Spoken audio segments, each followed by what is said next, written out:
Bismillahirrahmanirrahim. Assalamu alaikum. Today we are going to discuss the directors, the role and the definition of individual director.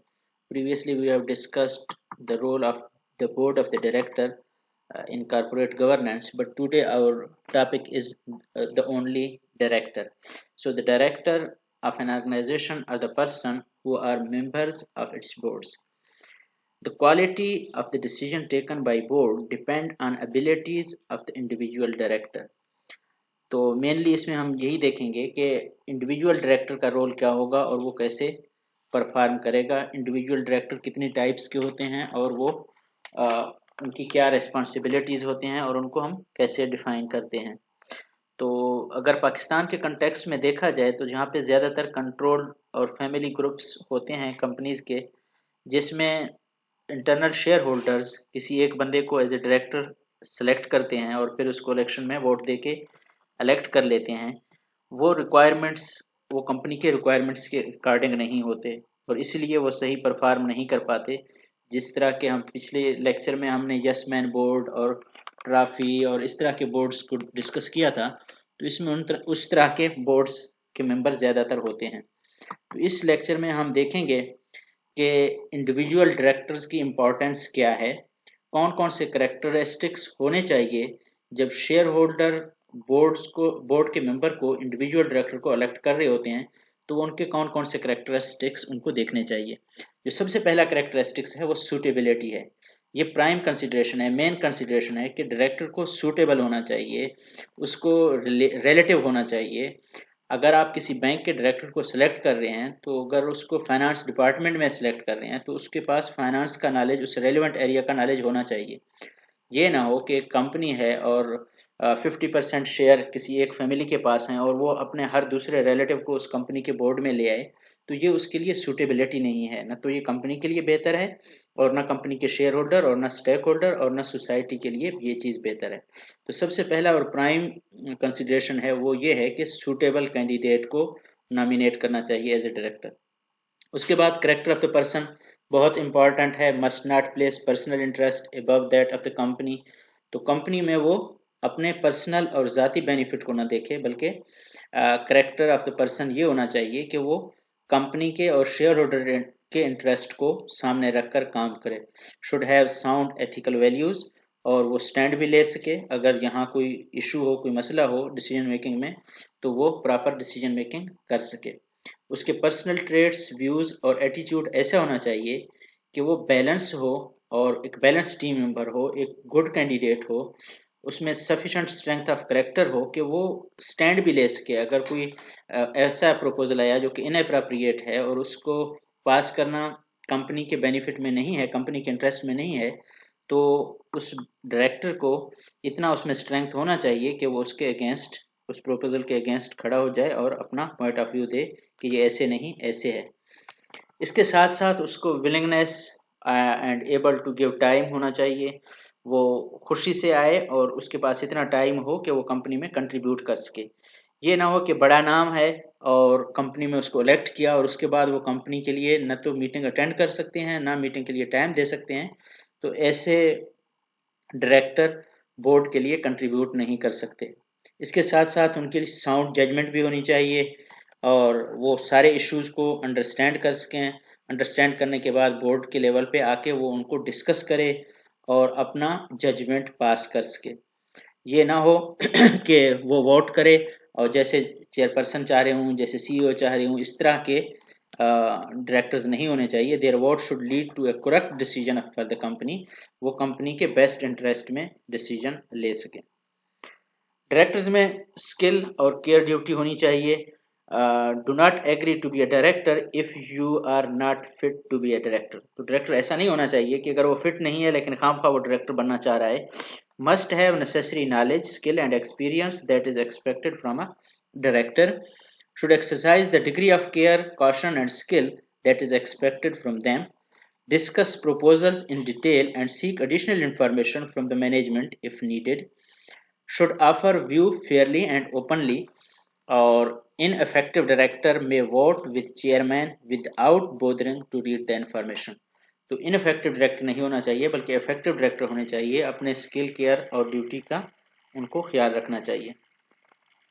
इसके साथ साथ directors की responsibilities भी होती हैं कि जैसे हमने डिस्कस किया था, एक बोर्ड की रिस्पॉन्सिबिलिटी होती हैं, बोर्ड के ड्यूटीज़ होती हैं, और इसी तरह इंडिविजुअल डायरेक्टर्स की भी रिस्पॉन्सिबिलिटीज़ होती हैं।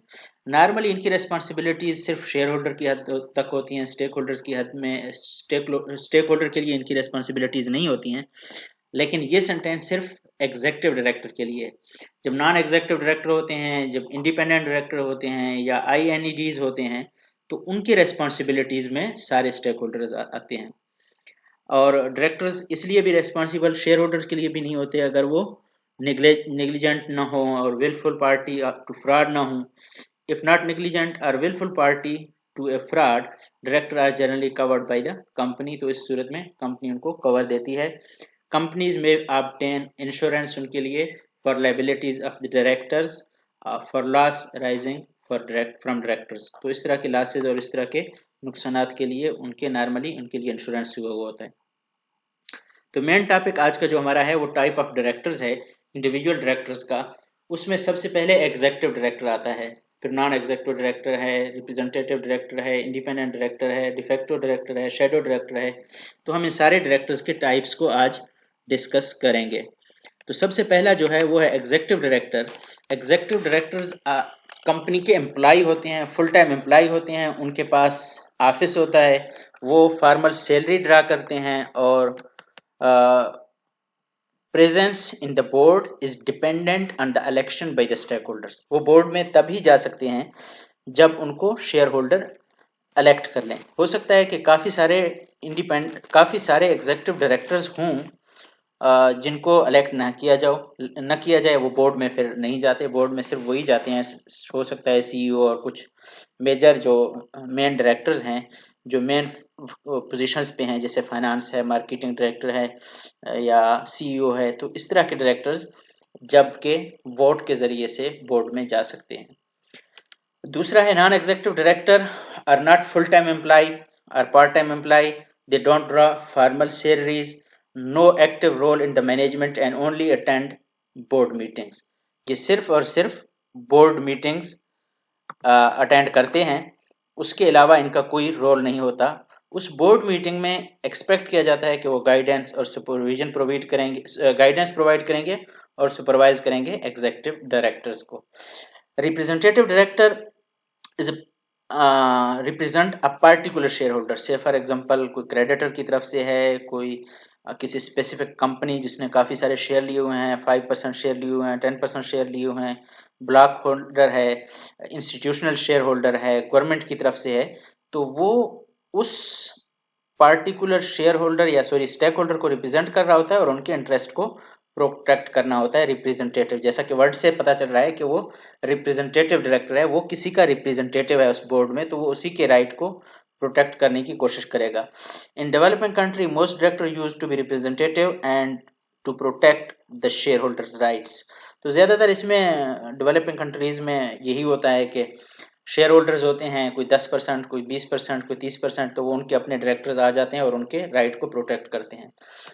Independent director are rare breed, बहुत कम हैं ऐसे डायरेक्टर, और expected to look after the interest of all stakeholders. इनकी रिस्पॉन्सिबिलिटी यही होती है कि वो इंडिपेंडेंट होते हैं, वो किसी एक पर्टिकुलर स्टेक होल्डर को प्रोटेक्ट नहीं कर रहे होते, बल्कि पूरे स्टेक होल्डर्स के, सोसाइटी है, एम्प्लॉय हैं, क्रेडिटर हैं, गवर्नमेंट है, तो सारे स्टेक होल्डर्स के राइट को प्रोटेक्ट करने की उनकी रिस्पॉन्सिबिलिटी है।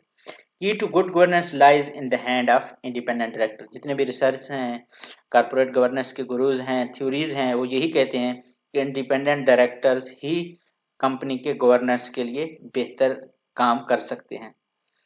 और उसके बाद एग्जेक्टिव डायरेक्टर के बाद हमारे पास जो टाइप है वो इंडिपेंडेंट नॉन एग्जेक्टिव डायरेक्टर है। जैसा कि वर्ड से नजर आ रहा है कि दो का कॉम्बिनेशन है, इंडिपेंडेंट और नॉन एग्जेक्टिव, और non executive as well as independent. They are not the part of the company management and do not represent any particular stakeholders. ये न तो कंपनी के फुल टाइम एम्प्लॉय हैं, न तो मैनेजमेंट का पार्ट हैं, और न किसी पार्टिकुलर स्टेक होल्डर को रिप्रेजेंट कर रहे होते हैं।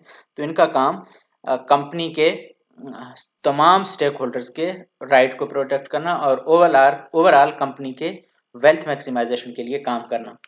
अगला जो टाइप ऑफ डायरेक्टर है वो de facto directors is a person who is not formally elected as a director of the company, however attend the meeting of its board as observer or facilitator।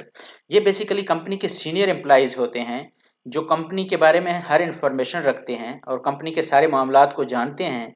तो ये बोर्ड के meeting को attend करते हैं कि वो बोर्ड को information provide करें जब बोर्ड ऑफ डायरेक्टर में से कोई चाहे, कोई किसी को किसी इंफॉर्मेशन की ज़रूरत हो किसी डिसीजन मेकिंग के प्रोसेस में, तो वो इस डिफेक्टो डायरेक्टर से कंटेक्ट करते हैं। हाउएवर इनके पास न तो वोटिंग राइट होती है और न ये पावर और इन्फ्लुएंस को इंजॉय करते हैं। डिफेक्टो डायरेक्टर सिर्फ और सिर्फ बाकी डायरेक्टर को फैसिलिटेट करने के लिए कंपनी के senior managers employees as a de facto director board के मेंबर बन सकते हैं। हाउएवर ये इलेक्टेड नहीं होते। नेक्स्ट टाइप ऑफ डायरेक्टर जो है वो है शैडो डायरेक्टर। तो shadow director is not a formally elected director of the company and not attend the meeting. ये न तो फॉर्मली इलेक्टेड होते हैं और न ही ये मीटिंग अटेंड करते हैं, but has great influence on the conduct of the meeting.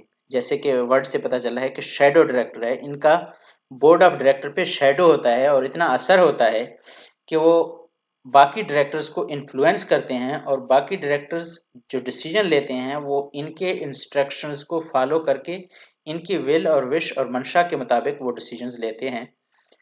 Common in holding company structure, यहाँ कंपनीज हों और कंपनीज के सब्सिडीज हों या जिस तरह पाकिस्तान में कल्चर है बड़े बड़े ग्रुप्स हों, तो उसके जो ओनर होते हैं, जो मालिक होते हैं, वो छोटे छोटे कंपनीज के डायरेक्टर्स को इंस्ट्रक्शन देते हैं और उन्होंने वो इंस्ट्रक्शंस फॉलो करने होते हैं।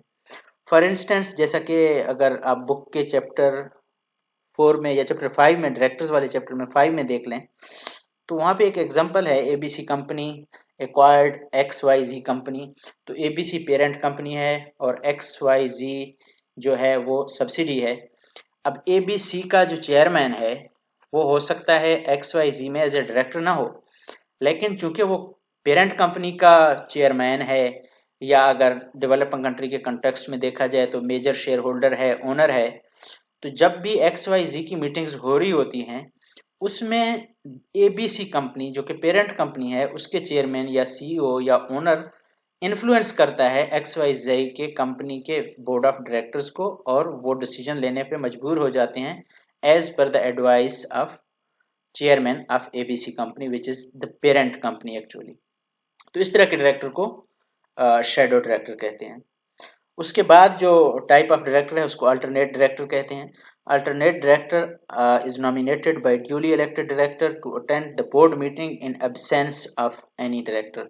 अगर कोई डायरेक्टर है उसने इलेक्शन लड़ा है, वो इलेक्ट हुआ है, लेकिन अब वो किसी काम की वजह से बाहर जाना पड़ रहा है या बीमार है या अपने बाकी कमिटमेंट की वजह से वो बोर्ड की मीटिंग में पार्टिसिपेट नहीं कर पा रहा, तो उस सूरत में वो अल्टरनेट डायरेक्टर प्रोवाइड करते हैं और नॉमिनेटेड डायरेक्टर चूंकि मीटिंग अटेंड नहीं कर पा रहे तो उसकी जगह पे अल्टरनेट डायरेक्टर अटेंड करते हैं। Nomination of alternate directors has to be approved by the board. Board ने इसको अप्रूव करना होता है कि ये XYZ की जगह mister ABC as an alternative director participate करेंगे। वंस एक नॉमिनेट हो जाता है अल्टरनेट डायरेक्टर, उसके बाद वो as a full time director facilities को, राइट्स को और प्रिविलेजेस को इंजॉय करता है। वो जैसा कि पिछला डायरेक्टर था जिसकी जगह पे वो अल्टरनेट होके आया है, तो वो सारे राइट्स उसके पास होते हैं इंक्लूडिंग वोटिंग राइट्स। तो ये मेन टाइप्स हैं डायरेक्टर्स के। हम इन डायरेक्टर्स के टाइप्स को खुसूसन INEDs independent non executive director को नेक्स्ट लेक्चर में डिटेल में डिस्कस करेंगे। Thank you very much.